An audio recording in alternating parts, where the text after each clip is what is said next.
Hello class, welcome back बच्चों। बेटा debenture हम कंप्लीट कर चुके हैं। आज हमें बेटा रिटेन्ड अर्निंग पूरा करना है, एज वेल एज बेटा कुछ बातें मुझे इक्विटी शेयर्स पे करके जानी है। ठीक है जी, कोशिश ऐसी है बेटा इक्विटी भी कंप्लीट हो जाए। तो आप सब अभी सामने देख रहे हैं मेरी तरफ, अभी बिल्कुल सामने देख रहे हैं आप। सर चैप्टर सीक्वेंस से शुरू नहीं हुआ हुआ, ये बात आपको पता है, ठीक है ना। मैंने कोई पहला पेज नहीं पढ़ा, मैं तो टॉपिक पे लेगा आपको 8.4.8 पर सीधा, ठीक है ना। बहुत सारे टॉपिक अभी मैंने पहले के छोड़ दिए। अभी आप सामने देखते रहो, मेरे सीक्वेंस से पढ़ना बेटा, चैप्टर होगा बिल्कुल कंप्लीट, लेकिन बेटा सीक्वेंस मेरा फॉलो करना है इस चैप्टर में।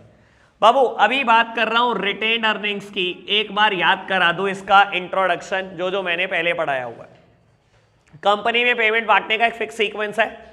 सबसे पहले डिबेंचर का इंटरेस्ट, देन गवर्नमेंट के taxes, then preference share capital का preference dividend, then equity share capital का इक्विटी डिविडेंड। बेटा मेरी कंपनी ने 10 लाख कमाए, मान लो डिबेंचर का इंटरेस्ट है 1 लाख, मैंने पे कर दिया डिबेंचर का इंटरेस्ट, पैसे बचे 9 लाख। मान लो बेटा गवर्नमेंट के टैक्सेस 3 लाख है, आपने बेटा गवर्नमेंट के टैक्सेस पे कर दिए 3 लाख, पैसे बचे बेटा 6 लाख। प्रेफरेंस का डिविडेंड 50,000 है बेटा, आपने प्रेफरेंस का डिविडेंड 50,000 पे कर दिया, पैसे बचे बेटा 5,50,000। डिबेंचर का इंटरेस्ट दे दिया, गवर्नमेंट के टैक्सेस दे दिए, प्रेफरेंस शेयर कैपिटल का प्रेफरेंस डिविडेंड दे दिया। कायदे से बेटा अब सीक्वेंस में एक ही नंबर है, इक्विटी का इक्विटी डिविडेंड देना बाकी है। लेकिन बेटा उस दिन मैंने ये बात बोली थी, कंपनी इन 3% की पेमेंट के बाद जो कुछ बचता है बेटा सारा नहीं बांटती। A certain portion of fund may be retained in the business for some future purposes. इसमें से बेटा आप एक सर्टेन अमाउंट को रिटेन करते हो बिजनेस में, ताकि बेटा फ्यूचर में मीट आउट कर पाओ। हो सकता है बेटा अगले साल आपको इन्वेस्टमेंट करनी हो, कहीं एक मशीनरी खरीदनी पड़ जाए बेटा, तो पैसे कहां से आएंगे बेटा। हो सकता है बेटा अगले साल लॉसेस हो जाएं, तो डिवेंचर का इंटरेस्ट कहां से दोगे बेटा। तो आप क्या करते हो बेटा, 3% की पेमेंट के बाद जो कुछ बचता है सारा नहीं बांटते इक्विटी में डिविडेंड। ये नहीं होगा 5.5 का 5.5 बांट दिया इक्विटी में, आप एक पोर्शन को रिटेन कर लेते हो बिजनेस में, और ये बेटा डिसाइड करते हैं बोर्ड ऑफ डायरेक्टर। मान लो बेटा बोर्ड ऑफ डायरेक्टर ने कह दिया 2 लाख तो रिटेन कर दो और बेटा 3.5 लाख बांट दो इक्विटी को एज इक्विटी डिविडेंड। तो सर रिटेन अर्निंग की अमाउंट कितनी है, 2 लाख। ठीक है बेटा, रिटेन्ड अर्निंग के 3 और भी नाम है, और तीनों को जस्टिफाई कर देता हूं, सुनना बेटा। रिटेन्ड अर्निंग को कुछ लोग बोलते हैं सेल्फ फाइनेंसिंग। सेल्फ फाइनेंस समझ रहे होंगे बेटा, अपने आप को ही लोन देना। कंपनी ने तो कमाया 2 लाख का प्रॉफिट, अगर अगले साल पैसे की जरूरत पड़ी कंपनी अपने बैंक अकाउंट से निकालेगी, लगा देगी। सेल्फ फाइनेंसिंग ही तो है बेटा। कुछ लोग बेटा इसको बोलते हैं internal source of financing. Internal क्यों, क्योंकि बिजनेस के अंदर से ही पैसा आ रहा है बेटा। और कुछ लोग इसको बोलते हैं बेटा flowing back of profit, that means अपने प्रॉफिट को दोबारा बिजनेस में लगाना। 3 अलग अलग नाम से इसको बेटा लोग बोलते हैं। कुछ लोग बोलते हैं self source of financing, self मतलब खुद ही बेटा कंपनी अपने आप को ही लोन दे रही है, काइंड ऑफ लोन, ठीक है ना। आपको अगले साल 2 लाख की जरूरत पड़ी, आपने बेटा बैंक अकाउंट से निकाले, लगा दिए बेटा, सेल्फ फाइनेंसिंग। कुछ लोग बोलते हैं internal source of financing. Internal क्यों बेटा, बिजनेस के अंदर से जनरेट हो रहा है ये पैसा। और बेटा कुछ लोग बोलते हैं flowing back of profit, that means अपने प्रॉफिट को ही बेटा दोबारा इन्वेस्ट करना या री इन्वेस्ट करना। क्लियर हुई बात जितनी मैंने बोली बाबू। अब मैं एक बार बुक से पढ़ देता हूं, आपको पेज नंबर भी बताता हूं बेटा। मेरी बुक में लिखा गया पेज नंबर 191, आपकी बुक में आसपास हो सकता है 2-4 पेज आगे पीछे। टॉपिक है बेटा 8.4.1, टॉपिक है बेटा 8.4.1। निकाल लिया बेटा। चलो जी, पहले इंट्रोडक्शन पढ़ेंगे इसका। कहता है a company generally does not distribute all its earning amongst the share holder as dividend. एक कंपनी जनरली सारी अर्निंग डिविडेंड के तौर पर नहीं बांट देती। A portion of net earning may be retained in the business for the use in future। बाबू क्या कह रहा है, आप नेट अर्निंग का एक पोर्शन जरूर रिटेन करते हो फ्यूचर के लिए। This is known as retained earning. It is the source of internal financing और सेल्फ फाइनेंसिंग और फ्लोइंग बैक ऑफ प्रॉफिट। ठीक है जी, लास्ट लाइन नहीं पढ़नी बेटा, इतनी बात ओके। सर यही सारी बातें मैंने बोली, यही सारी बातें इंट्रो में लिखी गई है। ठीक है जी बाबू, इस चैप्टर को हमेशा पढ़ेंगे कैसे, जब भी मेरिट्स या डीमेरिट्स पढ़ेंगे पहले आप पढ़ेंगे फिर मेरा एनालिसिस स्टार्ट होगा। तो बेटा पहले आप पढ़ रहे हो एक बार। बेटा आपने मेरिट्स पढ़ी होंगी। बेटा 5 मेरिट में से मैं शुरू की 4 पढ़वाऊंगा, 5वीं कट कर देना। ठीक है जी बाबू, मैंने आपको पहले ही कहा था जो इक्का दुक्का मुझे लगेगा कि अभी आपके लिए बेटा नॉलेजेबल भी नहीं है और इतना पढ़ाना इतना समझाना महाभारत होगा, वो बेटा मैंने आपको कट करा देनी है। तो मैं बेटा एक रिटेन्ड अर्निंग की 5th मेरिट जरूर कट कराऊंगा, बाकी सब करेंगे। बाबू अभी 4 मेरिट का डिस्कशन करते हैं, आराम से सुनते चलना, मेरा एनालिसिस बिल्कुल अलग होगा बेटा। कहता है बेटा retained earning is a permanent source of fund available to an organisation. बेटा ये वर्ड एक बार और दिखाई देगा आपको और मैं आपसे पूछूंगा, आप ही बताएंगे बेटा what do you mean by permanent source of finance. बेटा परमानेंट सोर्स ऑफ फाइनेंस उसको बोला जाता है जिसके पैसे कभी वापस नहीं करने होते। ठीक है ना, और आपको याद हो बेटा पिछले 2 लेक्चर में इनकी बात हुई है, सिर्फ मैंने ऐसा 2 ही जगह पे बोला है कि जिसके पैसे कभी वापस नहीं करने होते। एक इक्विटी शेयर कैपिटल के पैसे आपको कभी वापस नहीं करने होते, एक रिटेन्ड अर्निंग के। तो रिटेन्ड अर्निंग क्या है बेटा, एक परमानेंट सोर्स ऑफ फाइनेंस है। परमानेंट मतलब इसके पैसे कभी नहीं देने होते। सर देने भी क्यों होंगे, कंपनी ने पैसे कमाए 2 लाख रुपए, अगर आज इस्तेमाल कर लिए बेटा, आप क्या कहोगे, अपने आप को ही पैसे वापस करोगे? कोई अपने आप को भी पैसे ही वापस करता है क्या बेटा? ठीक है ना, सुबह बेटा आपने अपनी जेब में से अपने वॉलेट में से 100 रुपए निकाले, खर्च कर दिए, ये थोड़ी कहोगे शाम को वॉलेट में 100 रुपए डाल लूंगा। अरे आपके पैसे हैं, खर्च दिए बेटा, अपने आप को कौन वापस देता है भाई? ठीक है ना जी, बढ़े आगे। बेटा सेकंड मेरिट कहता है it does not involve any explicit cost in the form of interest, dividend और फ्लोटेशन कॉस्ट। सर याद आई होगी बात, मैंने बेटा जब टेबल कंप्लीट करी थी तो रिटेन अर्निंग में लिखा था कोई कॉस्ट नहीं, कोई रिस्क नहीं, कोई फ्लोटेशन कॉस्ट नहीं, और ये भी बोला था दुनिया में अगर कोई सबसे अच्छा सोर्स ऑफ फाइनेंस है तो वो बेटा रिटेन अर्निंग है। सर रिटेन अर्निंग के साथ कभी कोई कॉस्ट नहीं जुड़ी हुई, अपने आप को ब्याज नहीं देता कोई। कंपनी ने अगर अपने पैसे इस्तेमाल कर दिए तो अपने आप को ब्याज देगी, अपने आप को डिविडेंड देगी, या कोई पैसा रेस करने की कोई कॉस्ट है? सर फ्लोटेशन कॉस्ट कुछ नहीं है, डिविडेंड कुछ नहीं है, इंटरेस्ट कुछ नहीं है, इसलिए रिटेन अर्निंग सबसे अच्छा सोर्स ऑफ फाइनेंस है। ये दोनों बातें तो वैसे भी क्लियर हो गई होंगी आपको।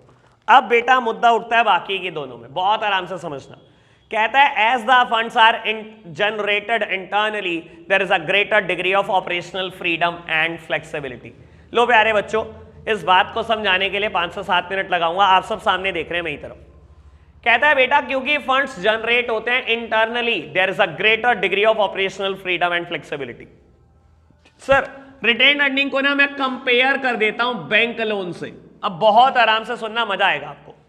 बेटा आप ना बैंक लोन लेने गए, ठीक है, आपने बेटा कहा बैंक मुझे ना 50 लाख का लोन लेना है और लोन लेना है हाउसिंग लोन, मैं घर बनाऊंगा या मैं घर खरीद दूंगा। सर आपको बता देता हूं, जब आप बैंक से लोन लेते हो या डिबेंचर से पैसा लेते हो या बेटा किसी और जगह से पैसा लेते हो, बताना पड़ता है कि आप इस पैसे का क्या करने वाले हैं। और आपको बता देता हूं बेटा, जिस अथॉरिटी से आप पैसा ले रहे हो ना, वो पूरा इंश्योर करती है कि जिस चीज के लिए आपने पैसा लिया वहां यूज हो। सर आपको आइडिया नहीं होगा, तभी मैं बैंक लोन से कंपेयर करा रहा हूं, सुनना।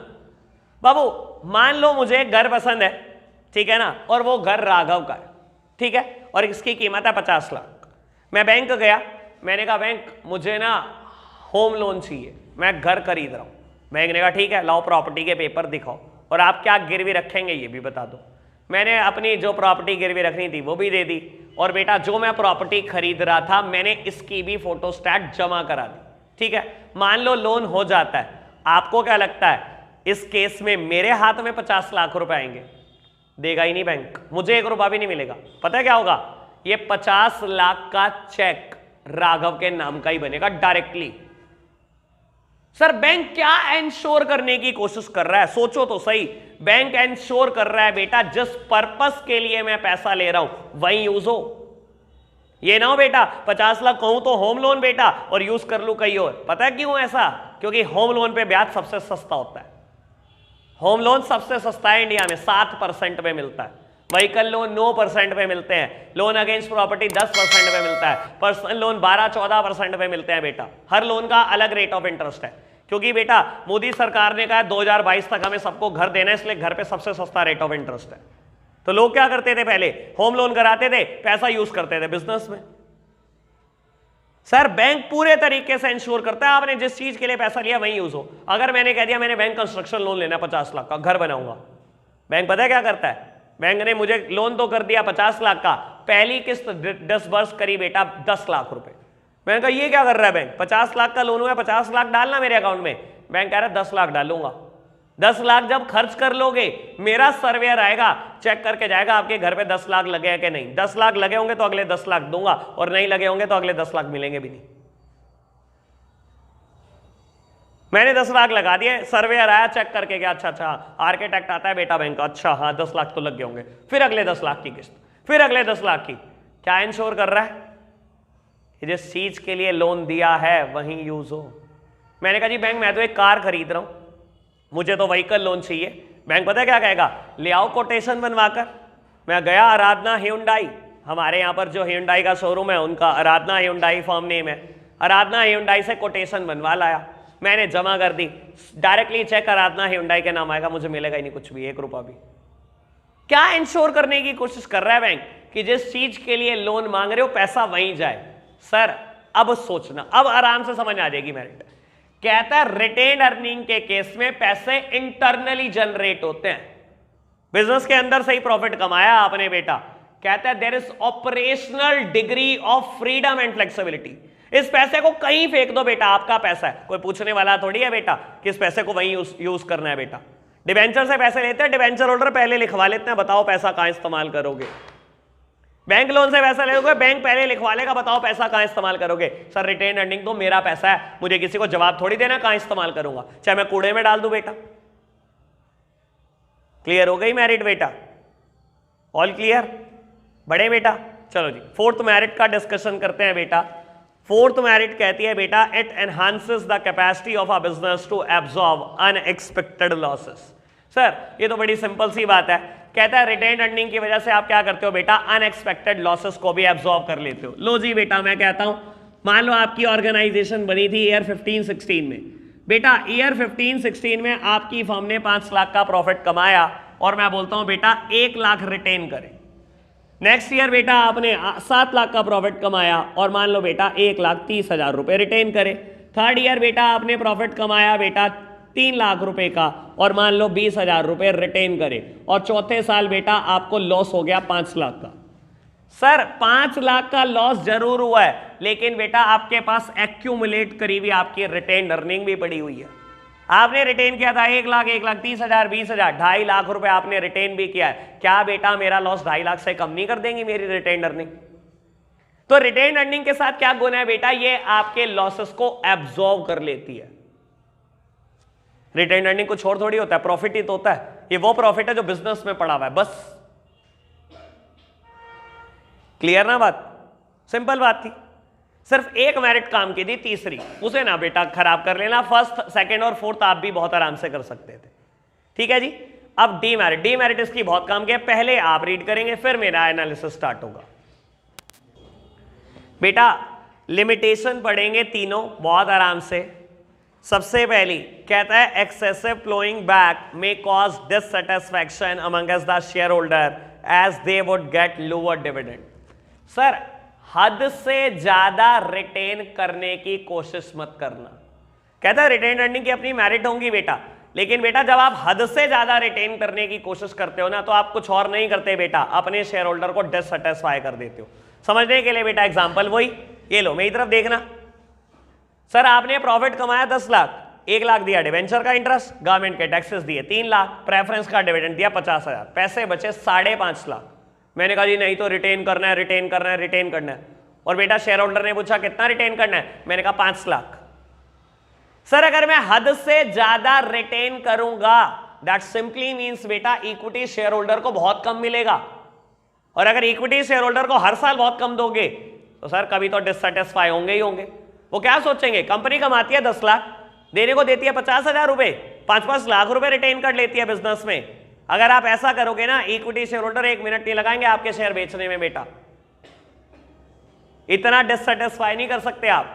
सर पॉलिसी होती है रिटेन अर्निंग की, कितना रिटेन कर लो, 20% कर लो, 25% कर लो, 1,10,000 कर लो, 1.5 लाख कर लो। अगर आप सोचो 5.5 में से मैं 5 लाख रिटेन कर लूं, तो सर इक्विटी शेयर होल्डर को क्या दे रहे हो, सिर्फ 50,000 रुपए 10 लाख कमाने के बाद। तो बेटा इट विल कॉस्ट डिससेटिस्फैक्शन। समझ आ गया होगा डीमेरिट क्या चीज है बेटा। अगर हद से ज्यादा रिटेन करोगे वो डिससेटिस्फाई कर देगा इक्विटी शेयर होल्डर को, ये लिखा है पहली डीमेरिट में। ठीक है जी। Second one, it is an uncertain source of fund as a profit of the business are fluctuating. बेटा देखो परमानेंट सोर्स होने के साथ साथ ये अनसर्टेन भी है। अनसर्टेन मतलब मान लो मुझे नेक्स्ट ईयर 2 लाख की जरूरत पड़नी है, ठीक है, मुझे डिवेंचर का इंटरेस्ट देना होता है 2 लाख, और मैं सोच रहा हूं बेटा नेक्स्ट ईयर 2 लाख कहां से आएंगे, और मैं सोच रहा हूं बेटा कोई नहीं रिटेन अर्निंग से आ जाएंगे, अगले साल बिजनेस में अच्छा प्रॉफिट होगा। सर प्रॉफिट अनसर्टेन होता है, that simply means retain earning भी अनसर्टेन होती है। Retain earning is totally dependent upon profit. Profit होगा तभी तो कभी रिटेन अर्निंग होगी, अगर यही नहीं हुआ तो रिटेन अर्निंग कहां से हो जाएंगी। तो बेटा ये एक अनसर्टेन सोर्स ऑफ फाइनेंस है, आप इसके ऊपर डिपेंडेंट नहीं रह सकते कि हर साल ही प्रॉफिट होने वाला है आपको और हर साल ही आप जोड़ने वाले हो बेटा पैसे। ठीक है ना, ये तो आपका लक अच्छा होना चाहिए बेटा कि हर साल प्रॉफिट हो, लेकिन जनरली बिजनेस में बेटा ऐसा नहीं होता। बिजनेस आपको पता ही है बेटा, पहले चैप्टर से पढ़ के आ रहे हो, एक बिल्कुल अनसर्टेन चीज है बेटा, कभी ऐसे तो कभी ऐसे भी आएगा दिन। क्लियर है ना बात। ओके, सिंपल वन थे। थर्ड वन मजेदार है, कहता है बेटा the opportunity cost associated with this fund is not recognised by many firm, this may lead to the suboptimal use of the fund. लो प्यारे बच्चों, इस पे बहुत बढ़िया एनालिसिस, मजा आ जाएगा आपको सुनकर। लो जी बेटा, कहता है आप रिटेन अर्निंग की अपॉर्चुनिटी कॉस्ट आइडेंटिफाई नहीं करते, और क्योंकि आप आइडेंटिफाई नहीं करते इसलिए आप सब ऑप्टिमल यूज कर बैठते हो। बेटा word is not optimal, word is सब ऑप्टिमल। सब ऑप्टिमल मतलब खराब, और ऑप्टिमल मतलब बहुत अच्छा इस्तेमाल। ठीक है जी। अब सुनना बेटा, मैंने ना 9% डिबेंचर से पैसा लिया, ठीक है जी, और मान लो बेटा मैंने 9% डिबेंचर से पैसा लिया 10 लाख। बेटा दैट मीन्स मुझे ब्याज कितनी देनी है हर साल, 90,000। यार बोला भी करो कुछ चीजों को, मेरा इंटरेस्ट ऐसे खराब होता है। बेटा मुझे 9% ब्याज देनी है 10 लाख की, या दैट मीन्स मुझे 90,000 रुपए हर साल ब्याज देनी है। बाबू जब मैं डिबेंचर से पैसा लेकर आया ना, और वो भी इतना लेकर आया कि 9% पे लेकर आया, तो जब मैं इस्तेमाल करने लगता हूं ना पैसे को, या इन्वेस्ट करने लगता हूं, सबसे पहले मेरे दिमाग में पता है क्या होता है कि ये 9% पे पैसा आया हुआ है, मुझे इसको ऐसी जगह पर इन्वेस्ट करना है कि 9% से ज्यादा कमाऊं। सर 9% में तो मैं ही पैसा लेकर आया, तो मैं क्या चाहूंगा बेटा 9% में इन्वेस्ट करूं, कुछ भी ना कमाए कंपनी। सर 9% पे अगर पैसा लेके आए हो तो सोचोगे ना कम से कम 10, 11, 12, 13, 15 जितना % कमा सकूं कमाऊं। अगर मैं 12 कमाता हूं तो 9 देने के बाद मेरी जेब में भी कुछ बच जाए। सर यही सोचती होगी ना कंपनी। बाबू देखो, लेकिन रिटेन्ड अर्निंग की कभी कोई कॉस्ट नहीं होती, पता है ना, रिटेन्ड अर्निंग की कभी कोई कॉस्ट नहीं होती। कंपनी का अपना पैसा है ना, वो यही बताने की कोशिश कर रहा है। कहता है रिटेन्ड अर्निंग की ना आप अपॉर्चुनिटी कॉस्ट भी आइडेंटिफाई नहीं करते। अपॉर्चुनिटी कॉस्ट समझते हो ना बेटा, the next best alternative foregone, कि अगला बेस्ट क्या है। मैं बोलता हूं आपको अगर रिटेन्ड अर्निंग से पैसे ना मिलते ना, तो बेटा पैसे सीधा डिवेंचर से मिलते, वो भी 9%। आपने कभी नहीं आइडेंटिफाई कराई है। आप क्या सोचते हो यार रिटेन्ड अर्निंग तो फ्री की है। जिस पैसे से आप 12% कमा सकते थे ना, आपने रिटेन अर्निंग को ऐसी जगह पर इन्वेस्ट कर दिया कि सिर्फ 4% कमा रहे हो। वो क्या कह रहा है बेटा, आपने अपॉर्चुनिटी कॉस्ट ही आइडेंटिफाई नहीं करी रिटेन अर्निंग की। मोस्ट ऑफ द फर्म सोचते हैं अरे फ्री का ही तो पैसा है, मेरे बैंक अकाउंट में ही तो पड़ा है, मैंने किसको ब्याज देनी है, चल इन्वेस्ट कर देता हूं। और इन्वेस्ट हम इतनी जल्दबाजी में करते हैं कि प्रोजेक्ट का एनालिसिस ही नहीं करते कि क्या कमाई देगा। और प्रोजेक्ट दे रहा है 4%, फिर मुझे यार भ्रम होता है, फिर मैं टेंशन लेता हूं कि अगर मैंने ढंग से इसको इस्तेमाल किया होता तो 12% कमा के देता है। रिटेन अर्निंग के टाइम पे ना मोस्ट ऑफ द फर्म बड़ी लीनियंट हो जाती है, उनको लगता है यार कोई कॉस्ट तो आनी थी, जहां मर्जी इन्वेस्ट कर दे, चल 2-4% ही कमा ले। लेकिन बेटा अगर आप ढंग से उसकी अपॉर्चुनिटी कॉस्ट आइडेंटिफाई करते ना, तो कम से कम 12% कमाते आप। क्लियर हुई बात? समझ आई बात जो मैंने बोली? All okay? Retain earning finish. 2 minute देख लो, कोई भी प्रॉब्लम है पूछ लो, वरना इक्विटी शेयर स्टार्ट कर रहा हूं अभी। चलो जी प्यारे बच्चों, स्टार्ट करते हैं बेटा। Equity share capital, preference share capital की चर्चा करनी है। आप सब सामने देख रहे हैं अभी मेरी तरफ। बाबू दोनों की चर्चा इकट्ठे स्टार्ट करूंगा, सुनना बहुत आराम से। इक्विटी शेयर्स और प्रेफरेंस शेयर्स, मुझे इन दोनों की चर्चा करनी है आपके साथ। बाबू कंपनी में एक पेमेंट बांटने का सीक्वेंस होता है, शायद 100 बार ना बोल चुका हूं, एक बार और सही। बेटा सबसे पहले कंपनी डिबेंचर या बैंक लोन का पे करती है इंटरेस्ट, देन बेटा हम पे करते हैं गवर्नमेंट के टैक्सेस, देन बेटा हम पे करते हैं प्रेफरेंस शेयर कैपिटल का प्रेफरेंस डिविडेंड, और देन बेटा हम पे करते हैं इक्विटी शेयर कैपिटल का इक्विटी डिविडेंड। याद आई आपको ये बात? बाबू एक बात सोची कभी आपने, किसका नाम ऐसे ही क्यों रख दिया आपने प्रेफरेंस शेयर? यार इतने नाम है दुनिया में, यही नाम मिला आपको प्रेफरेंस शेयर रखना? बेटा इसका नाम प्रेफरेंस शेयर इसीलिए रखा गया क्योंकि बेटा इसको इक्विटी से पहले 2 प्रेफरेंसेस होती हैं। सर ऐसे नहीं रखा गया, लॉजिक पे रखा गया नाम। इसका नाम प्रेफरेंस रखने की वजह क्या है? इसको प्रेफरेंस ही 2 होती है बेटा। सुनना, जब भी डिविडेंड देने लगोगे इक्विटी को, इक्विटी से पहले हमेशा प्रेफरेंस का डिविडेंड दिया जाएगा, पहली प्रेफरेंस। जब भी बेटा प्रिंसिपल रीपे करने लगोगे, हमेशा इक्विटी से पहले इसका प्रिंसिपल अमाउंट दिया जाएगा। क्योंकि बेटा इसको 2 बातों की प्रेफरेंस होती है, इसलिए इसका नाम पक गया प्रेफरेंस शेयर कैपिटल। ऐसे नहीं पड़ा इसका नाम प्रेफरेंस शेयर कैपिटल, नाम पकने की वजह ये। सर समझ में आया कि क्यों इसका नाम प्रेफरेंस रखा गया? पेपर में आने वाला क्वेश्चन। क्लियर हुई बात? क्यों रखा गया प्रेफरेंस? क्योंकि इसको सच में 2 चीजों की प्रेफरेंस है। जब भी डिविडेंड दिया जाएगा इक्विटी से पहले इसका दिया जाएगा, जब भी प्रिंसिपल रीपेमेंट की जाएगी इक्विटी से पहले इसकी की जाएगी, इसीलिए इसका नाम रखा गया प्रेफरेंस शेयर कैपिटल। ठीक है जी, आ जाओ जरा वापस। बेटा कई बार पेपर में क्वेश्चन आता है व्हाट इज शेयर या व्हाट इज शेयर कैपिटल, क्या होता है? पेपर में क्वेश्चन है व्हाट इज शेयर, कितनी बार चर्चा की है बेटा, लेकिन कभी ये नहीं बताया शेयर क्या चीज होती है। तो क्या होती है शेयर चीज? ये ना कह देना कागज का टुकड़ा होता है जी। The capital of a company is divided into small units called share.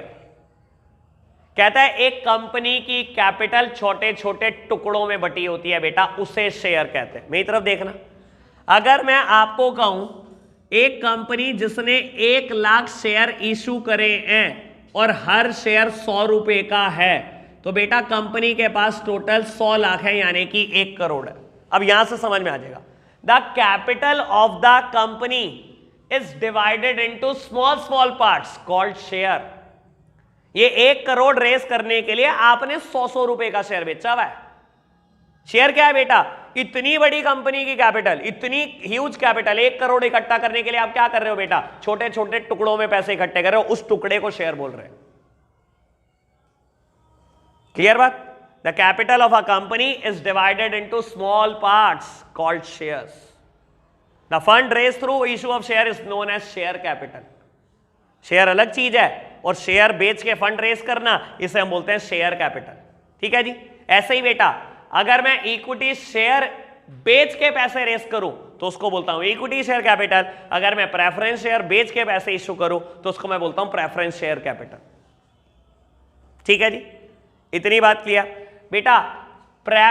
Equity share holder को हम कंपनी का ऑनर बोलते हैं। किसी को बेटा दिक्कत तो नहीं ना इस बात में? मैंने इंट्रोडक्शन में बताई हुई है ये बात, क्यों इनको ऑनर बोलते हैं बेटा। क्यों? क्योंकि इनको वोटिंग राइट है, कंट्रोल। इक्विटी की टेल है कंट्रोल, जहां जहां इक्विटी वहां वहां कंट्रोल। ठीक है ना बेटा, कोई दिक्कत तो नहीं? बात समझ में आई बेटा? एक और बात याद करा देता हूं, मैंने बोला हुआ है इक्विटी को हम बोलते हैं बेटा रेजिडुअल ऑनर। सर ये याद आया ना? क्यों बेटा? इक्विटी को बचा कुचा मिलता है। सबसे पहले डिवेंचर का इंटरेस्ट, गवर्नमेंट के टैक्स, प्रेफरेंस शेयर कैपिटल का प्रेफरेंस डिविडेंड, जो बचा कुचा होगा बेटा वो मिलेगा इक्विटी को। इसीलिए बेटा इक्विटी को बोला जाता है रेजिडुअल ऑनर। रेजिडुअल वर्ड ही बने रेजिड्यू से, रेजिड्यू मतलब बचा कुचा। मिलता ही बचा कुछ है बेटा, इसीलिए इनका नाम पड़ गया रेजिडुअल ऑनर।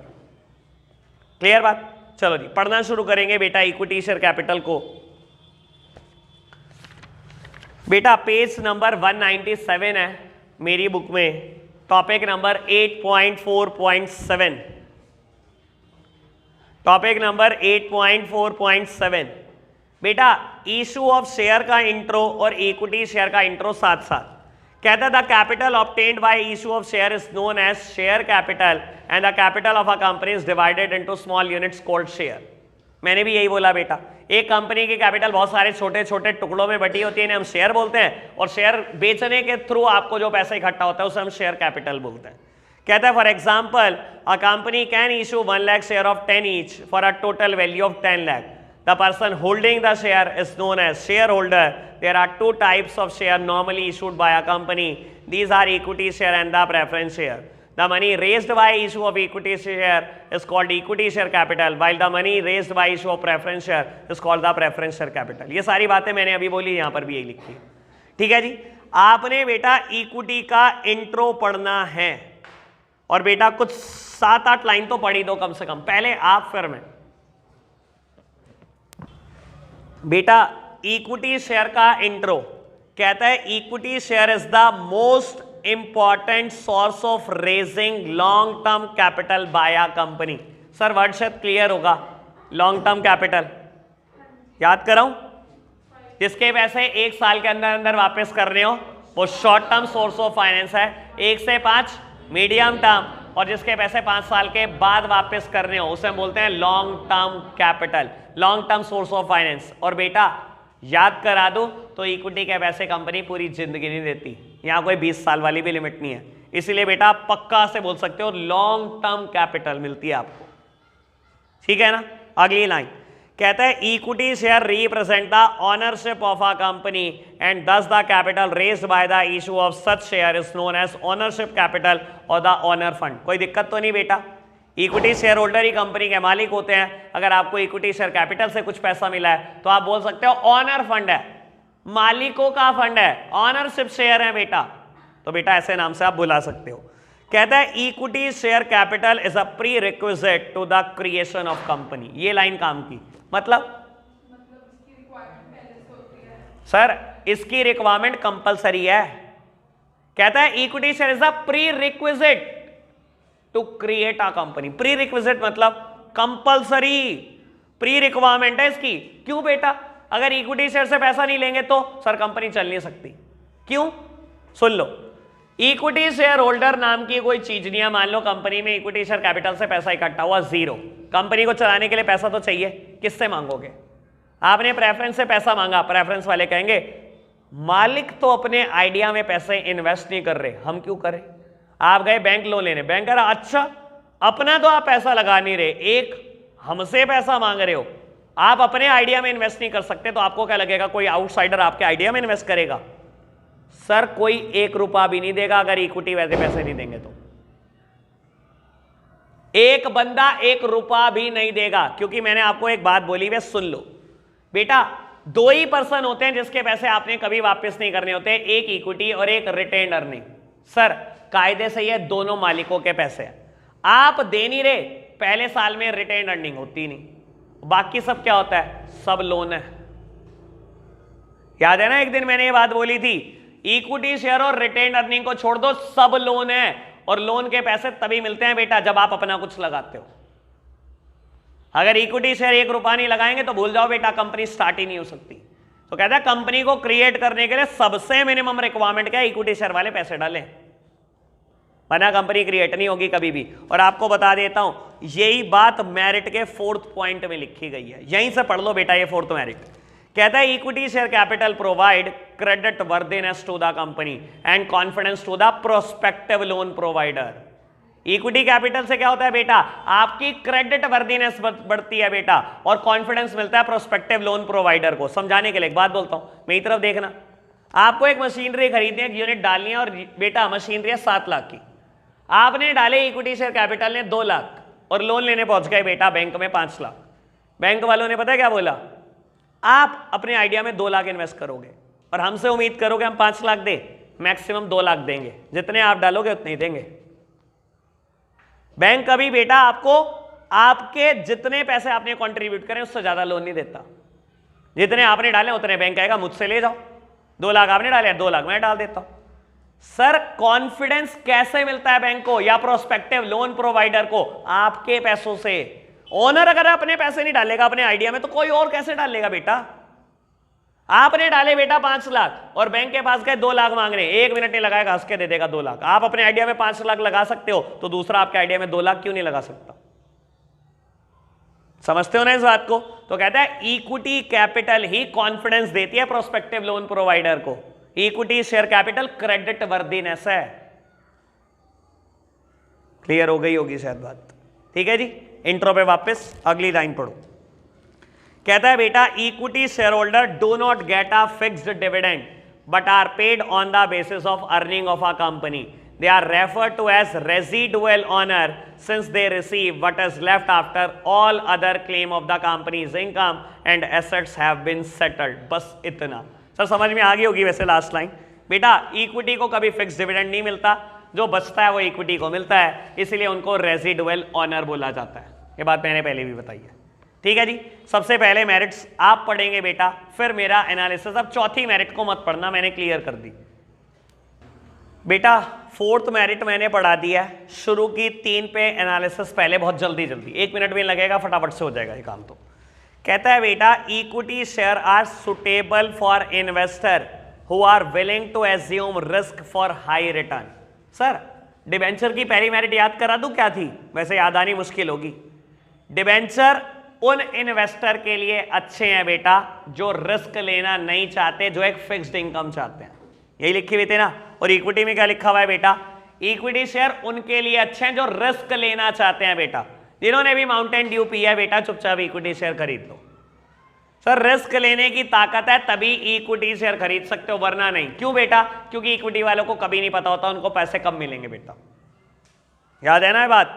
सेकेंड वन कहता है payment of dividend to the equity share holder is not compulsory, therefore there is no burden on the company in this respect. Sir equity को डिविडेंड देना कंपलसरी है? डिबेंचर का interest थोड़ी है बेटा जो कंपलसरी है। इक्विटी में याद हो मैंने रिस्क में एक लाइन लिखी हुई है, लो रिस्क और नो रिस्क। सर इक्विटी के साथ काहे का रिस्क?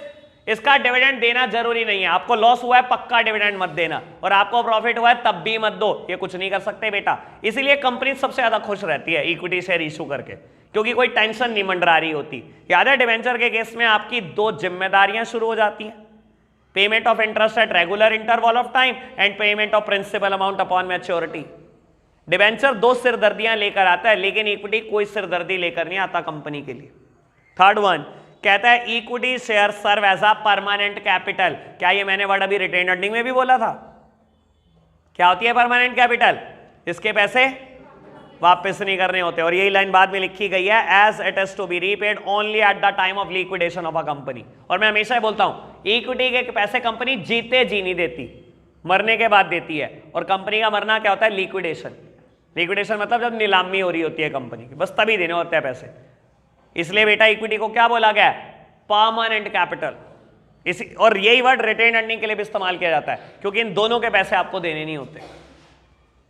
क्लियर होगी? अब शुरू की 4 मेरिट तो सबसे इजी थी। 5वीं बेटा ऐसे ही पढ़ देता हूं, इक्विटी से फंड रेस करते टाइम कंपनी कोई भी एसेट गिरवी नहीं रखती, और सेम बात प्रेफरेंस में भी है बेटा। एसेट सिर्फ डिबेंचर या बैंक लोन के टाइम पर गिरवी रखी जाती है।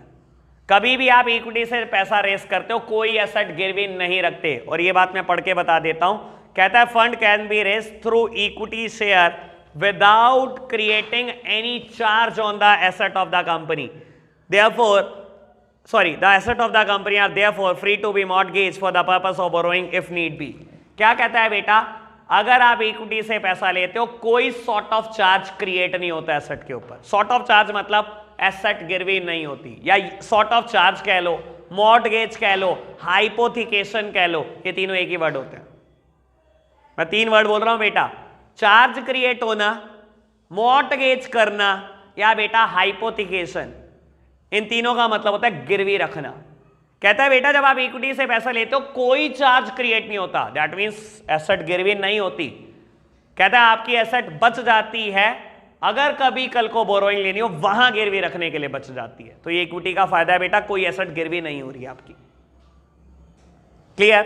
एंड लास्ट वन कहता है बेटा democratic control over the management of the company is assured due to the voting right of equity share holder. Sir India में डेमोक्रेटिक कंट्रोल है, क्यों बोला जाता है डेमोक्रेटिक कंट्रोल? हम वोट करते हैं, एमपी या एमएलए अपॉइंट होते हैं बेटा, वो जाकर सीएम और पीएम बेटा अपनी मीटिंग में डिसाइड करते हैं। सर हमारे वोट से होता है सब कुछ, ठीक है ना? क्या इंडिया में डेमोक्रेटिक कंट्रोल है? बिल्कुल है। सर इक्विटी शेयर होल्डर आपको नहीं दिखाई देता कि पूरी कंपनी में डेमोक्रेसी है? क्यों बेटा? हर इक्विटी शेयर होल्डर के पास वोटिंग राइट है। ये सब वोट करते हैं और अपनी मर्जी का बोर्ड ऑफ डायरेक्टर अपॉइंट करते हैं और board of director further decision लेता है। तो बेटा कहीं ना कहीं कंपनी में भी डेमोक्रेटिक कंट्रोल एंश्योर करती है गवर्नमेंट। क्यों बेटा? सबको वोटिंग राइट दिए हुए हैं, इसमें कोई अमीर गरीब के साथ पार्शियलिटी नहीं, कोई बेटा पढ़ाई लिखाई के साथ पार्शियलिटी नहीं। सर हमारी गवर्नमेंट करती है? अमीर गरीब को ऐसा है क्या किसी को वोट ज्यादा है किसी को कम है बेटा? या क्वालिफिकेशन के हिसाब से वोट है, या बेटा धर्म के हिसाब से वोट है? सेम इक्विटी शेयर होल्डर में भी है बेटा, कोई पार्शियलिटी तो नहीं है ना, सबको वोट है ना बेटा। Democratic control. क्लियर? सारी मेरिट्स ओके, कल पढ़ेंगे डीमेरिट्स। आज के लिए बेटा इतना ही रखते हैं हम, बाय बाय।